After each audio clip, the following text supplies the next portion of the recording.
Mobalor sa 3.8 milyones pesos ang ginawang shabu ang nakuha sa pagpagayon sa Greyhound operation sa Baybay City Jail Facility. Lakip sa nakuha ang gibandol nga salapi nga nagkandidad og 150,000 pesos, mga transaction receipts sa bangko, pawn shop o mga courier company o mga alahas. Nasakmit usab ang mga drug paraphernalia og nagkalain-laing gidakon sa mga kapakiti sa ginawang shabu nga motimbang og 654.93 grams nga mabalor og 3.8 million pesos. Gawa sa Baybay City Jail, gipaubos usab ang Baybay Provincial Jail sa Greyhound operation. 12 ka mga inmates ang nasakmitan og mga kontrabando. 8 kanila taga Albuera, Leyte.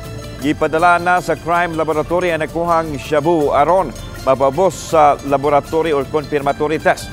Giandan usab sa kapulisan ang mga dokumento sa pagpasakag mga kaso patok sa mga binilanggo. Samtang sa Cebu City, nadakpan sa Inayawan Police Station sa Cebu City Police Office ang usa ka high-value individual atol silang bypass operation sa mga sitio Tugas, Barangay Pugon Pardo, siyudad sa Sugbo pasado alas 2 kagahapon sa kadlawon.